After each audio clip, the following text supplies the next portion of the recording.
वंदे मातरम। मैं विजय ठाकरे आपका स्वागत करता हूं स्टेप अप एकेडमी पर। आज हम लोग बात करने वाले क्लास 12th के जो स्टूडेंट है मैं लेके आया उनके लिए कुछ खास, क्योंकि एग्जाम आ गए हैं दोस्तों पास, और तैयारी करेंगे हम लोग और भी बिंदास। कैसे करेंगे भाई? तो इंडियन इकोनॉमिक डेवलपमेंट का जो चैप्टर नंबर 1 है, जो है on the eve of independence, मतलब कि जब हमारे यहां ब्रिटिशर्स आए उसके पहले इंडिया की इकोनॉमिकली, अगर हम लोग बात करें पॉलिटिकली, या हम लोग बात करें हर सेक्टर में, जिस भी सेक्टर को हम लोग सोच सकते हैं, जैसे इंडस्ट्री हम लोग सोच सकते हैं, जैसे हम लोग ये सोच सकते हैं कि भैया अर्बनाइजेशन में क्या एरिया में प्रॉब्लम थी, रूरल एरियाज में क्या प्रॉब्लम थी, रेलवेज आने के कारण क्या प्रॉब्लम हुई, रेलवे आने के कारण किसको एडवांटेज मिला, ये सारी कहानी जो है ये हम लोग पढ़ने वाले हैं इस चैप्टर में दोस्तों। तो इस तरीके से हम लोग स्टार्ट करते हैं आज का जो सफरनामा है भाई। तो टॉपिक सबसे इंपॉर्टेंट होता है बेटा किसी भी चैप्टर में। तो Indian economy on the eve of independence का चैप्टर नंबर 1 है हमारा भाई। इसका हेडिंग में ही हम लोगों को आधे से ज्यादा सीन तो समझ में आ जा रहा है कि भाई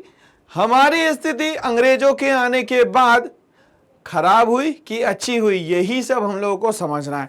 आने के बाद तो खराब हुई ये सबको पता है, क्यों? क्योंकि लगभग 200 साल की हम लोगों ने गुलामी करी।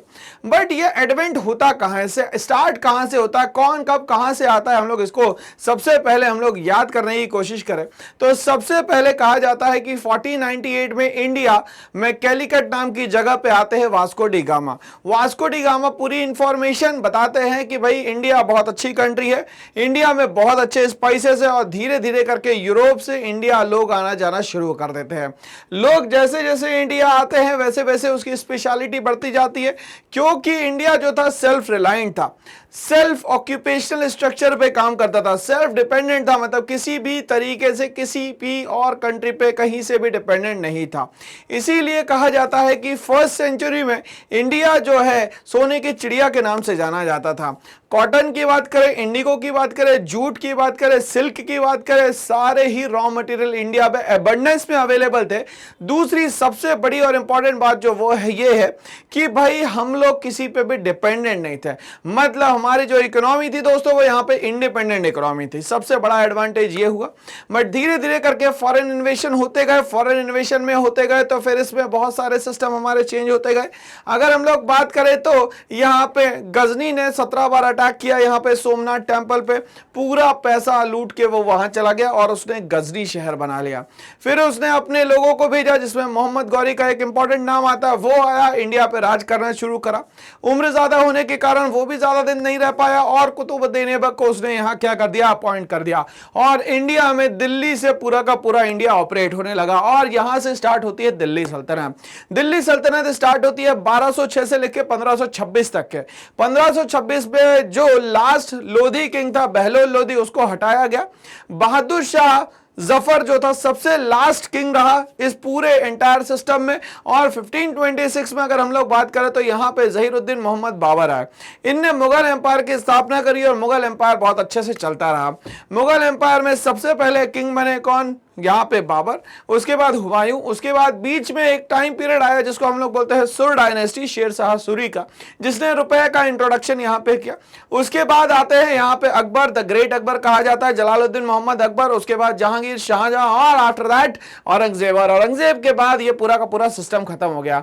तो हम लोग इसको ऐसे याद करें कि कुतुबुद्दीन ऐबक से लेकर लगभग हम लोग आखिरी में बात करें 1707 औरंगजेब तक के ये पूरा पीरियड रहा। और आखिरी किंग जो बचे, जो पावरफुल नहीं थे बट कहीं ना कहीं मुगल एम्पायर के ही थे, तो उसको हम लोग कहते हैं बहादुर शाह जफर सेकंड। इनने on the eve of independence में बहुत बड़ा कंट्रीब्यूशन किया, मतलब कि जो हमारा फर्स्ट वॉर ऑफ इंडिपेंडेंस हुआ था, या हम लोग जिसको सिपाही मुटिनी कहते हैं, सिपाही मुटिनी में इन्होंने बहुत बड़ा कंट्रीब्यूशन किया और पूरा ये जो फर्स्ट वॉर ऑफ इंडिपेंडेंस थे इनने लीड किया। But first war of independence में मंगल पांडे को फांसी दे दी जाती है और उसके बाद कहानी थोड़ी सी और खराब हो जाती है। कैसे हो जाती है दोस्तों कहानी खराब? अब बहादुर शाह जफर को जो रेड फोर्ट में रहा करते थे उनको पेंशन दे दी गई और उनको भेज दिया गया रंगून, बोला कि आप वहीं रहिएगा, इंडिया मत आइएगा। तो इस तरीके से इंडिया में कहीं ना कहीं ब्रिटिशर्स का बहुत रोल इंपॉर्टेंट हो जाता है यहाँ पे। बट ब्रिटिशर्स आए कहां से, किस तरीके से आए, इसकी भी हम लोग कहानी थोड़ा सा समझे, क्योंकि हमारे यहाँ पूरा का पूरा इस्लामिक कल्चर चल रहा था और जैसे ही ब्रिटिशर्स आए वैसे ही चेंज हो गया सिस्टम और क्रिश्चियनिटी की तरफ लोगों ने धीरे धीरे करके अपने सिस्टम को बदलना शुरू कर दिया। तो इंपॉर्टेंट बात क्या है ये याद रखने की है कि यहाँ पे 1498 में वास्को डी गामा आए, जो कि फॉरेन से यहाँ पे आए थे, मतलब पोर्चुगल से आए। उसके बाद हमारे हमारे यहाँ डच आए, उसके बाद हमारे यहाँ फ्रेंच आए, उसके बाद हमारे यहाँ दोस्तों कौन आए, ब्रिटिशर्स आए। लगभग हम लोग बात करते हैं यहाँ पे 1756 में जो हमारे पावरफुल किंग थे उनका नाम था सिराजुद्दौला। बट सिराजुद्दौला के पहले जो नवाब हुआ करते थे बंगाल के दो नवाब ये थे, मुर्शिद कुली खां और अलीवर्दी खां। ये लोगों को ब्रिटिशर्स से कोई प्रॉब्लम नहीं थी, बढ़िया से टैक्स वैक्स बढ़िया से ले रहे थे और बढ़िया शांति से चल रहे थे। बट जैसे ही सिराजुद्दौला की बारी आती है तो उसने कहा भाई मैं तो बिना टैक्स के आपको यहां से वहां आपके कोई भी गुड्स को नहीं जाने दूंगा। और कहीं ना कहीं सिराजुद्दौला ने रेस्ट्रिक्शंस लगा दी दोस्तों ब्रिटिशर्स पे।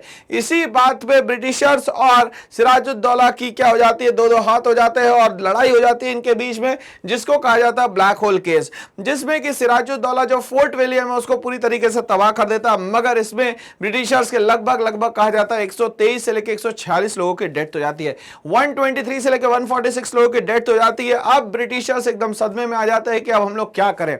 तो इस सदमे में आने के बाद उनको लगा कि नहीं अब बदला तो लेना पड़ेगा, क्योंकि पूरा इंटायर इंडिया हमारे पास में, सिर्फ एक नवाब अगेंस्ट में जा रहा है, तो इस नवाब का कोई सोल्यूशन निकालना पड़ेगा। तब इंडिया में अपॉइंट किया गया रॉबर्ट क्लाइव को। रॉबर्ट क्लाइव को अपॉइंट किया गया और रॉबर्ट क्लाइव ने अपनी पॉलिटिक्स जो होती है, डिप्लोमेटिक पॉलिटिक्स जो होती है, वो सब तरीके से लगाई। और उसने क्या करा कि सिराजुद्दौला को जो एकदम खास आदमी था जिसको कहते थे मीर जाफर को अच्छा खासा पैसा दिया। और एट द एंड 23 जून 1757 को होती है बैटल ऑफ प्लासी। ये बैटल ऑफ प्लासी में सिराजुद्दौला हार जाता है क्योंकि मीर जाफर मिल जाता है ब्रिटिशर्स के साथ। बट इसमें सिराजुद्दौला तो हट गया, मगर मीर जाफर को बना दिया जाता है पपेट नवाब। ऐसा पपेट नवाब जो कि सब काम करेगा ब्रिटिशर्स के कहने पे। अब जब ब्रिटिशर्स के कहने पे करेगा तो ये तो प्रॉब्लम है भाई। क्यों? क्योंकि ब्रिटिशर्स तो चाहते थे कि इंडिया को पूरा का पूरा खाली कर दे, पूरा पैसा किसके पास पहुंच जाए, यहां से ब्रिटेन के पास पहुंच जाए, और जो सोने की चिड़िया है वो चिड़िया बच जाए, सोना पूरा ब्रिटेन में चला जाए। यहां पे दूसरी कहानी एक और आती है यहां पे कि इसके बाद जब यहां पे मीर जाफर को नवाब बनाया गया, जिसको हम पपेट नवाब कह रहे हैं, उसने कहा कि भाई मैं इस तरीके से काम नहीं कर पाऊंगा और फिर उसको हटा दिया जाता है। इसके बाद उसका जो सन इन लॉ होता है जिसका नाम था यहां पे मीर कासिम, उसको यहां नवाब बनाया जाता है। बट ये भी कहीं ना कहीं पपेट नवाब बनता है। इसके दो दोस्त थे, शाह आलम सेकंड और सुजाद उद दौला। इन दोनों से इसकी दोस्ती होती है। ये दोनों तीनों मिलकर क्या करते हैं भाई, दोस्ती के कारण अटैक कर देते हैं ब्रिटिशर्स पे। इस बैटल को कहा जाता है बैटल ऑफ बक्सर 1764 में जब ये बैटल ऑफ बक्सर हो गई दोस्तों, बट ये लोग हार जाते हैं और इनके साथ ट्रीटी ऑफ इलाहाबाद कर दी जाती है। 1765 में एक सिस्टम लाया जाता है ब्रिटिशर्स के थ्रू जिसको कहा जाता है परमानेंट सेटलमेंट। मतलब कि जो जिस जगह रह रहा है वो उसी जगह रहेगा, अब वो वहां से मूव नहीं कर सकता दोस्तों। इस तरीके से देखा गया कि 1765 में ब्रिटिशर्स ने पूरे इंडिया पे कब्जा कर लिया और उनको यह समझ में आया कि भाई पैसा होगा तो सब कुछ होगा। तो इनने परमानेंट सेटलमेंट और जमींदारी सिस्टम लेके आए और लोगों से, पीजेंट से क्या करने लगे, बहुत हैवी टैक्सेस यहां पे लेने लग गए। अब तक की कहानी यह थी कि अगर वो कोई भी किसी भी तरीके का एक्सचेंज करते थे तो वो एक चीज ध्यान में रखते थे दोस्तों कि अगर हम लोग एक्सचेंज करें तो उनको इसके बदले में हम लोग गोल्ड या सिल्वर दे। मतलब ब्रिटिशर्स हमें गोल्ड और सिल्वर देते थे दोस्तों, और हम लोगों से सिल्क, कॉटन, वूल, जूट, इंडिगो, ये सारी चीजें हम लोगों से लेते थे। बट 1765 का सीन ये हो गया कि हम लोगों से ही पैसा लिया गया और हमारा ही पैसा हमें वापस किया गया। मतलब पीजेंट से टैक्स ले रहे हैं और रॉ मटेरियल का पैसा भी हमें ही रोटेट करके दे रहे हैं। तो गोल्ड और सिल्वर जो है अब ब्रिटेन से आना क्या हो जाता है दोस्तों, यहां पे कम हो जाता है। तो इस तरीके से देखा जाए लगभग तो 1757 से लेके लगभग 1857 से लेके लगभग 1947 तक अगर पूरा टाइम पीरियड हम लोग देखते हैं तो लगभग 200 साल लगभग इंडियंस जो है, मतलब इंडिया जो रहा ब्रिटिशर्स का स्लेव बन के रहा, इसीलिए कहा जाता है लगभग 200 साल। अब यहां पे 200 सालों में और क्या क्या हुआ, अभी मैंने आपको कहानी ये सुनाई कि कैसे बाहर के लोग आए, हमारे यहां कौन कौन सी सल्तनत थी, कौन कौन से एम्पायर थे, कितने राजा थे और क्या क्या सिस्टम रहा। और रिलीजन की हम लोग बात करें तो पहले इस्लामिक रहा पूरा का पूरा, उसके बाद क्रिश्चियनिटी आए और उसके बाद धीरे धीरे करके अब इंडिया जो है सेकुलर सिस्टम पे यहाँ पे काम कर रहा है। तो चलिए आइए स्टार्ट करते हैं हम लोग इंट्रोडक्शन के साथ इस चैप्टर को। चलिए समझने की कोशिश करते हैं। Basic feature of Indian economy about past, present and future. अगर हम लोग किसी भी कंट्री की बात करें, अगर हम लोग इंडिया की ही बात करें तो इंडिया की जो इकोनॉमी है वो 3 पार्ट्स में डिवाइडेड है। पहला इसके पास्ट के बारे में बताएंगे, फिर बताएंगे प्रेजेंट और बताएंगे यहाँ पे फ्यूचर। अब यहाँ पे पास्ट प्रेजेंट फ्यूचर कैसे बता सकते हैं भाई? तो पास्ट लगभग अगर मैं मानूं तो यहाँ पे 1600 से हमारा पास्ट स्टार्ट होता है। 1600 में सर थॉमस रो सबसे पहले अकबर के कोर्ट में आते हैं, जहां पे इनको ट्रेड राइट की परमिशन नहीं मिलती है। उसके बाद अगर हम लोग आगे बढ़ते हैं तो 1605 में आता है। 1605 में जब जहांगीर मुगल एम्पायर के किंग बने और इनने क्या करा भाई, यहाँ पे ट्रेड राइट्स की परमिशन दे दी, और इसके बाद किंग आते गए और सिस्टम चलते गए। बट प्रॉब्लम कहां पे आई? सबसे पहली प्रॉब्लम आती है 1756 में, 1757 में। 1756-57 में जो बंगाल के नवाब थे जिनका नाम था सिराज उद दौला, ठीक है ना भाई, तो सिराज उद दौला ने कहा कि भैया बिना टैक्स लिए तो मैं आपके साथ काम नहीं कर पाऊंगा। क्यों? क्योंकि उसके जो एंसेस्टर थे जैसे मुर्शीद कुली खां और अली वर्दी खां, वो तो काम करने के लिए तैयार थे, और ये बात ब्रिटिशर्स को सही नहीं लगी और इसके कारण कहीं ना कहीं बैटल्स होना शुरू हो जाती है।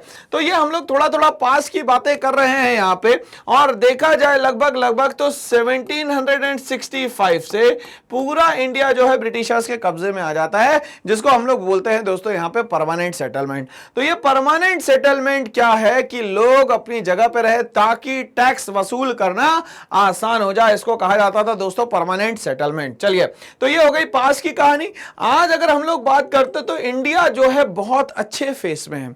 इंडिया आज अगर हम लोग देखें तो 5th लार्जेस्ट इकोनॉमी है भाई, लगभग 3.75 ट्रिलियन की इकोनॉमी है हमारी। और अगर हम लोग बात करें तो पीपीपी में हम लोग 3rd लार्जेस्ट इकोनॉमी है, परचेजिंग पावर पैरिटी में। तो प्रेजेंट ये है, फ्यूचर ये बन रहा है कि धीरे धीरे करके इंडिया जो है एक लीडिंग कंट्री बनेगी और 1st लार्जेस्ट इकोनॉमी भी बन सकती है। क्यों बन सकती है भाई? क्योंकि धीरे धीरे करके हमारे इंडियंस ने फोकस करना शुरू कर दिया है एक्सपोर्ट पे, और इंपोर्ट को कर दिया है दोस्तों यहाँ पे कम। पहले क्या करते थे हम लोग, यहाँ पे इंपोर्ट ज्यादा करते थे, एक्सपोर्ट क्या करते थे दोस्तों, कम करते थे। मगर आज जो कंडीशन है वो दूसरी हो चुकी है, एक्सपोर्ट हो गया है ज्यादा और इंपोर्ट हो गया है दोस्तों यहाँ पे कम। तो इस तरीके से अगर हम लोग फ्यूचर की बात करें तो धीरे धीरे करके वर्ल्ड लीडिंग इकोनॉमी जो है वो इंडिया की होगी। हम लोग डेवलपिंग से डेवलप्ड की तरफ कंटिन्यूअसली बढ़ रहे हैं, ठीक है। तो किसी भी कंट्री की जो इकोनॉमी है उसके 3 सिस्टम होते हैं, या तो वो पास्ट में डिपेंडेंट होती है, प्रेजेंट पे, या तो फ्यूचर पे डिपेंडेंट होती है। Their roots stepped in the history by British rule for about 200 years. अगर इंडियन इकोनॉमी की बात करें तो हमारी इकोनॉमी जो है लगभग 200 साल पुरानी इकोनॉमी है, जिसको हम लोग पास कह रहे हैं, और सारी कहानी जो है वो यहां पे आके रुक जाती है। कैसे? Year by divide and rule policy. मगर ब्रिटिशर्स ने आके सबसे पहला जो रूल यूज करा उसको कहते हैं दोस्तों यहाँ पे हम लोग divide and rule policy. And finally India got independence on 15 अगस्त 1947। अब ये सीधे इंडिपेंडेंस नहीं मिली, कहीं ना कहीं बहुत सारे स्ट्रगल्स को हम लोगों को फेस करना पड़ा, जिसमें कि कहीं ना कहीं मेन रोल जो था हमारे यहाँ महात्मा गांधी जी का था। लगभग 1915 में, जनवरी 1915 में गांधी जी इंडिया आ जाते हैं और साबरमती आश्रम बनाते हैं और वो सारी प्रॉब्लम को फेस करते हैं। उसके बाद 1916, 1917, 1918, 1919 बैक टू बैक कोई ना कोई मूवमेंट, कोई ना कोई चीज जिसके लिए वो कोशिश कर रहे थे कि यार लोग जुड़ जाए। लोग जोड़ने के लिए उन्होंने बहुत सारे मूवमेंट करे। अगर हम लोग इसमें बात करते हैं तो इंडिगो रिवॉल्ट की बात करेंगे, या तो चंपारण की बात करते हैं हम लोग, या तो खेड़ा सत्याग्रह की बात करते हैं, या अहमदाबाद मिल वर्कर की बात करते हैं। यहाँ सारे उन लोगों के लिए लड़ा गया है जो कि वेल टू डू फैमिली से नहीं होते थे, जो बेसिक नेसेसिटीज ऑफ लाइफ के लिए लगे हुए थे। उन सब के लिए गांधी जी ने वॉइस को रेस किया, और गांधी जी का बहुत बड़ा कॉन्ट्रीब्यूशन रहा इंडिया को इंडिपेंडेंस दिलवाने में। ठीक है भाई, तो ऐसा नहीं है कि सिर्फ गांधी जी का यहां कंट्रीब्यूशन रहा। यहां हम लोग फ्रीडम फाइटर्स में भगत सिंह की बात करें, राजगुरु की बात करें, सुखदेव की बात करें, हम लोग यहां पे विनायक दामोदर सावरकर जी की बात करें, सरदार वल्लभ भाई पटेल की बात करें, लाला लाजपत राय की बात करें, इन सब का भी बहुत बड़ा कंट्रीब्यूशन था। हम यहां पे मोतीलाल नेहरू और जवाहरलाल नेहरू के भी बड़े कंट्रीब्यूशन को मानते हैं। तो इस तरीके से इंडिया की इंडिपेंडेंस आसानी से नहीं मिली भाई, बहुत ज्यादा स्ट्रगल किया गया है, बहुत ज्यादा सेक्रीफाइस किया गया इंडिया से, तभी जाके ये हमें इंडिपेंडेंट बनाने में हो गए कि भैया चलो इंडिपेंडेंट बना दिया जाए, नहीं तो ये इंडिपेंडेंट नहीं हो पाती कंट्री। ओके, आगे बात करते हैं कि India become a raw material supplier, India को बना दिया था यहां से एक रॉ मटेरियल सप्लायर, ठीक है, फॉर ग्रेट ब्रिटेन। अब यहां से इंडिया को जब रॉ मटेरियल सप्लायर बनाया गया, मतलब कि India will behave like an exporter of the raw material just for the Britain. किसके लिए भाई? ग्रेट ब्रिटेन के लिए इंडिया क्या बन गया यहां पे? एक सिर्फ और सिर्फ एक्सपोर्टर बन गया।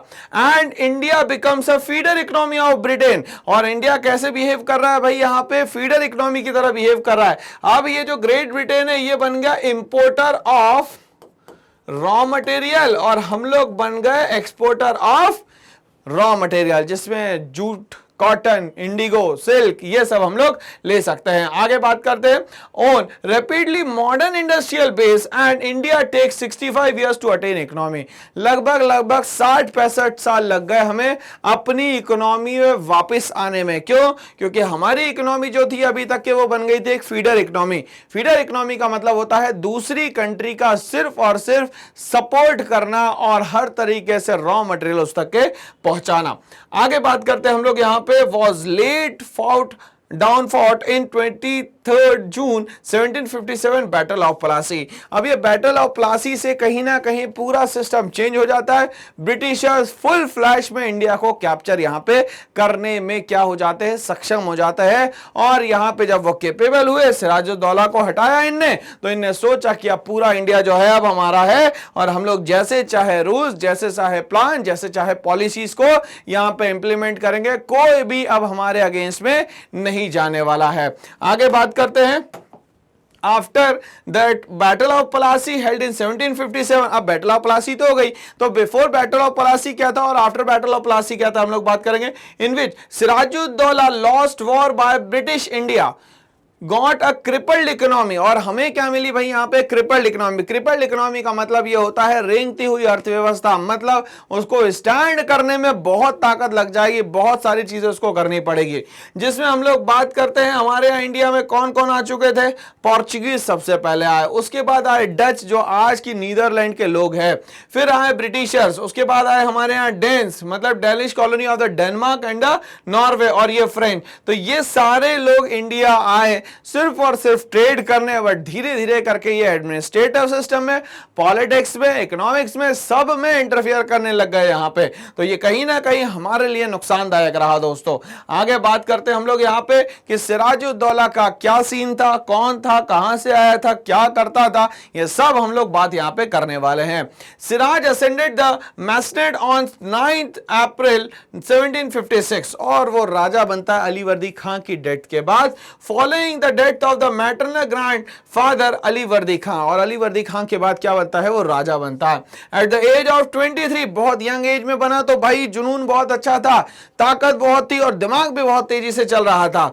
Betrayed by the Mir Jafar, but कहीं ना कहीं अपने ही दगा करते हैं उस तरीके से मीर जाफर ने भी क्या कर दिया भाई? दगा कर दी। The commander of the Nawab's army Siraj lost, Siraj मतलब Sirajuddaula lost the battle of Plassey on 23 June 1757। तो ये धोखेबाजी के कारण सिराजुद्दौला को हराया गया। कोई भी इसमें ताकत या कोई भी इसमें प्लानिंग की बात नहीं कर रहा हूं, धोखाधड़ी के साथ सिराजुद्दौला को यहां हराया गया था। The forces of the east India company under Robert Clive invaded. अब हम लोगों को यह पता है कि जो यहां पे फोर्सेस आई थी उसका जो यहां पे कमांडर इन चीफ था वो था यहां पे रॉबर्ट क्लाइव। और इसके पहले की एक और घटना मैं याद करवा देता हूं आपको कि ब्लैक होल केस हुआ था 1756 में, जिसमें फोर्ट विलियम को पूरा तबाह किया गया था। Invaded and the administration of Bengal fell into the hands of the company. और धीरे धीरे करके पूरा जो सिस्टम था किसके हाथ में आ गया? यहां पे कंपनी के हाथ में आ गया। सिराजुद्दौला अटेम्प्टेड टू एस्केप, मगर सिराजुद्दौला कैसे भी करके बच के वहां से निकल जाता है, but Mir Jafar seized him and brought him to his residence. और कहीं ना कहीं इसको पकड़ के कहां भेज दिया जाता है? इसके रेसिडेंस पे भेज देता है। ये कौन काम करता है? मीर जाफर करता है। He held the nawab by the west and captured him. Siraj was executed on 2 July 17 1757 और इसको कब हटा दिया जाता है 2 जुलाई 1757 की अब आप दोबारा इस जगह पे नहीं आ सकते और अगर आते हो तो आपको यहां पे किल कर दिया जाएगा। हम लोग एक वर्ड को भी डिस्कस करने वाले हैं, कॉलोनी। कॉलोनी का मतलब होता है जहां पे एक कंट्री जो है वो रूलर होगी और एक कंट्री जिसपे वो डोमिनेट कर रहा होगा।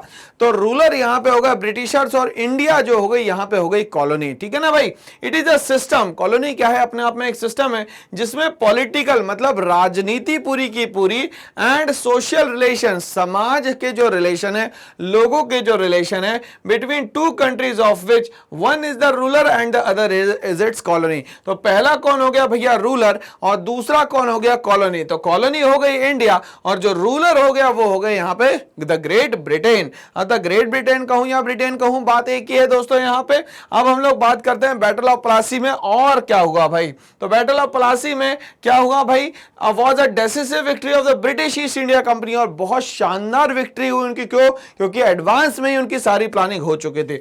Over the nawab of Bengal and his French allies on 23 June 1757 under the leadership of the Robert Clive. अब ये रॉबर्ट क्लाइव का क्वेश्चन एग्जाम में आ सकता है दोस्तों, तो रॉबर्ट क्लाइव जो नाम है वो हमें याद रखना है। चलिए आगे बढ़ते हैं हम लोग यहाँ पे। The victory was made possible by the defection of the Mir Jafar. But ये सब हुआ क्यों, पॉसिबल क्यों पाया, क्योंकि ब्रिटिशर्स की मदद करने पहुंच गया Mir Jafar, who was Sirajuddaula's commander in chief. The battle helped the British East India company. इससे फायदा क्या हुआ, इससे फायदा होगा ब्रिटिश ईस्ट इंडिया कंपनी को कि उनके अगेंस्ट में जाने के लिए कोई बचा ही नहीं है।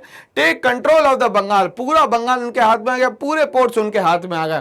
Over the next 100 year they seize control over most of the rest of the Indian subcontinent, और पूरे इंडिया के जितने भी सब कॉन्टिनेंट थे उन पे 100% कैप्चरिंग कर रखी थी किसने, ब्रिटिशर्स ने, इंक्लूडिंग बर्मा। बर्मा तक के उनकी दोस्तों क्या थी, अप्रोच थी। यहां पे आगे हम लोग बात करते हैं कॉलोनियल रूल की। तो इसमें क्या होगा भाई, it refers to a system between two countries under which one country began the ruler and the another being the colony. तो कॉलोनियल रूल में क्या होगा, एक रूलर होगा और एक रूल करने वाली कंट्री होगी। मतलब कि ब्रिटिशर्स को हम लोग मान लेते हैं दोस्तों यहां पे रूलर और इनके अंडर में काम हो रहा है। And the ruling country determines the economic policy of the colony. और सबसे इंपॉर्टेंट बात यह है कि उस कंट्री की जितनी भी इकोनॉमिक पॉलिसीज है वो सारे वो रूलर बनाएंगे, बट जिस पे डोमिनेट किया जा रहा है वो इसमें यहां पे कुछ भी और किसी भी तरीके से नहीं कर सकता। आगे बात करते हैं। In India the colonial rule stage for around 200 year, लगभग 1757 से मैं बोलता हूं 1947, under which the Britishers exploited the Indian country. और कहीं ना कहीं पूरे इंडिया को एक्सप्लॉइट करा गया, बर्बाद किया गया, खत्म किया गया, ताकि ब्रिटेन को अच्छा बनाया जा सकता है। And form the economic policy in India. मगर कैसे बनाएंगे, तो इंडिया में क्या बनानी पड़ी दोस्तों, इसके लिए उनको इकोनॉमिक पॉलिसीज बनानी पड़ी, और हर एक इकोनॉमिक पॉलिसी में ब्रिटेन का फायदा था और इंडिया का 100% हर एक फील्ड में क्या था, लॉस था दोस्तों। यहां पे हमारी इकोनॉमी जो थी अब एक स्टैग्नेंट इकोनॉमी हो गई थी, मतलब कि अब आगे बढ़ने का नाम ही नहीं ले रही थी।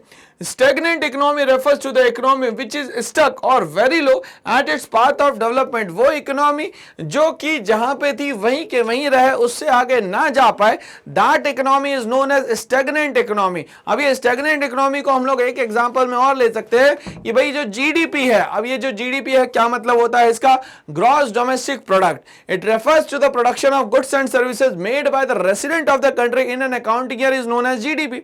तो ये जो जीडीपी है, जीडीपी जिस परसेंटेज पे था उसी परसेंटेज पे अभी भी है, ना उससे आगे बढ़ रहा है और पीछे तो जा नहीं ही सकते क्योंकि लॉस हो जाएगा, तो आगे नहीं बढ़ रहा है। इसीलिए जो इकोनॉमी रुक गई वहीं पे लो लेवल पे, उसको कहा जाता है दोस्तों यहां पे स्टैग्नेंट इकोनॉमी। और अगर हम लोग बात करें यहां पे स्टैग्नेंट इकोनॉमी के बाद, तो हमारा सबसे बड़ा बैकग्राउंड जो था वो था एग्रेरियन इकोनॉमी का। मतलब agriculture is the main occupation of India, but उसके साथ भी बहुत बुरा किया इन लोगों ने। Agriculture was the main source of employment and livelihood for the people of our country. तो हमारी कंट्री के लिए खेती मतलब सब कुछ, लाइफ मतलब खेती, सीधी सीधी बात, ठीक है। कहा जाता था around 85% economy derive their livelihood directly और इनडायरेक्टली फ्रॉम द एग्रीकल्चर। हम लोग बात करें यहाँ 85% लोग डायरेक्टली और इनडायरेक्टली कहीं ना कहीं किसी ना किसी तरीके से सिर्फ और सिर्फ एग्रीकल्चर पे डिपेंडेंट थे, दूसरे किसी भी चीज पे डिपेंडेंट नहीं थे। मतलब rest of the 15% for the manufacturing sector और द टर्शियरी सेक्टर, और we can say service sector. है, ठीक है। तो इस तरीके से हमें यहाँ पे ये समझ में आया कि एग्रीकल्चर हमारा मेन ऑक्यूपेशन हुआ करता था। आगे बात करते हैं अब फार्मर्स की क्या स्थिति हो रही है यहाँ पे। The farmers raised only those crops which is needed for his own use. तो इसको हम लोग बोलते हैं भाई यहाँ पे कि यहाँ पे सिर्फ और सिर्फ अपने ही लिए खेती की जाएगी और दूसरों के लिए खेती नहीं की जाएगी, ठीक है। और यहाँ पे हम लोग ये बोल सकते हैं कि खेती बेचने के लिए नहीं करना, मतलब कि यहां पे फूड क्रॉप लगाना है, कैश क्रॉप नहीं लगाना है, ठीक है भाई। तो अब यहां पे ये चीज हमें क्लियर हो गई। Share the same with the village artisans, और यही चीज है आर्टिजन्स के साथ भी होती थी। वो लोग भी जो भी चीज बनाते थे वो अपने लिए बनाते थे, उसका कोई कमर्शियल पर्पस नहीं था या मार्केट में लॉन्च करने का कहीं से कहीं तक के कोई भी पर्पस नहीं था। Who supplied him with simple manufacture that he needed for his domestic consumption. जो भी चीजें बनाई जाएगी हमारी ही कंट्री में हमें ही यूज करना पड़ेगी, दूसरों का कोई इन्वॉल्वमेंट नहीं होगा। दूसरा, इसमें पैसे का भी कोई भी किसी भी तरीके से इंट्रोडक्शन नहीं किया गया।